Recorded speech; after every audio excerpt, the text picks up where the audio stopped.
우리는 금요일 날 창세기를 보고 있습니다. 오늘 본문에는 노아의 세 아들의 후예를 기록하고 있습니다. 성경이 족보를 이렇게 장황하게 기록하고 있는 것은 하나님의 뜻이 그대로 이루어져 가고 있음을 보여주기 위한 것입니다. 노아가 야벳을 축복을 했는데 그대로 되었습니다. 2절에서 5절까지 나오는 야벳의 후예들은 유럽의 지배자로 세계 역사의 주역이 됩니다.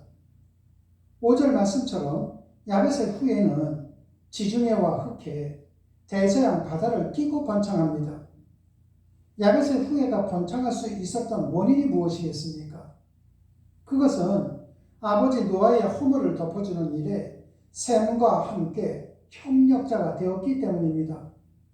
만약에 야벳이 셈 곁에 있지 않고 함 곁에 있었더라면 분명히 야벳은 함과 더불어 죄인이 되었을 것입니다.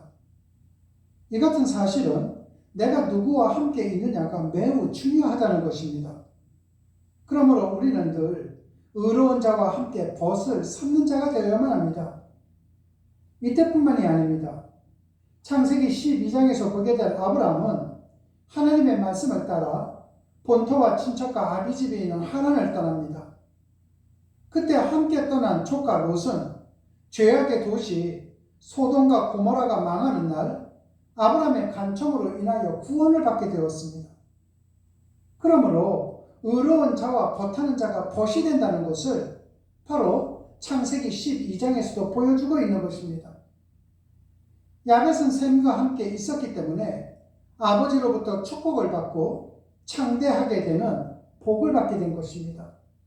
이런 의미에서 여러분 모두 다도 의로운 자와 벗을 함으로 인하여 하나님으로부터 복을 받고 살아가게 되시기를 주님의 이름으로 축원합니다.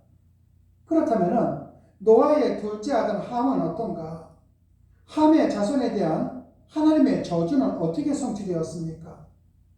함의 후예들은 중동 지방과 아프리카 지역으로 진출하게 됩니다. 함의 아들 중 가나안의 후손들은 철저하게 멸망당하거나 종살이를 하게 됩니다. 함의 자손들은 중동과 아프리카로 진출을 했는데 그 지역이 지금은 어떻습니까? 세계에서 가장 최빈국으로 남아있는 지역이 되었습니다. 그렇다면 셈의 후예들은 어떻게 되었는가? 셈의 후예들은 중동의 중부의 민족을 형성하게 됩니다. 모든 아라비아 족속들, 이스라엘 족속들, 이스마엘 족속들, 미디안 족속들, 에돔 족속들이 여기에 포함이 됩니다. 이 중에 이스라엘 족속들을 통해서 하나님의 역사하심은, 하나님의 구속하심은 계승되게 되는 것이죠.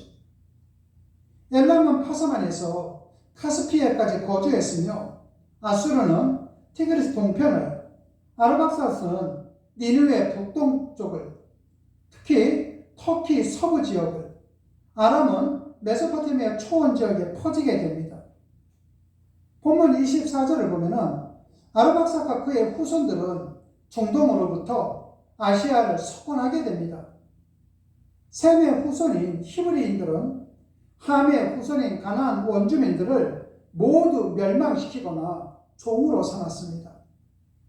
홍수 심판 이후에 번성한 노아의 후손들이 70종족을 이루어 각기 언어와 지역과 혈통을 따라 온 땅으로 분산하게 됩니다. 이처럼 노아의 세 아들들을 통해 하나님의 말씀은 반드시 이루어진다는 사실을 알게 되는 것이죠. 오늘 이 말씀을 보고 우리가 이 사실을 믿는다면 우리의 갈 길은 의인이 가는 길을 걸어가야 하며 마땅히 주님께서 가신 길을 우리 또한 걸어가야 된다는 것입니다. 이런 의미에서 우리도 의인들과 함께함으로 인하여 복된 길을 걸어가는 정말 축복된 그리스도인들이 되시기를 주님의 이름으로 축원합니다.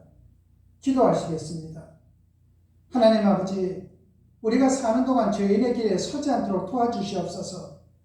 악인의 길을 걸어가지 않도록 인도하여 주시옵소서. 오직 의인의 길을 걸으며 기뻐할 수 있게 도와주시옵고 성령님과 동행하는 그리스도인에게 도와주시옵소서.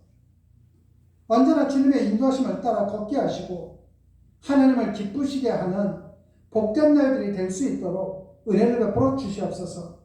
주님 고맙습니다. 예수님 이름으로 기도드렸습니다. 아멘.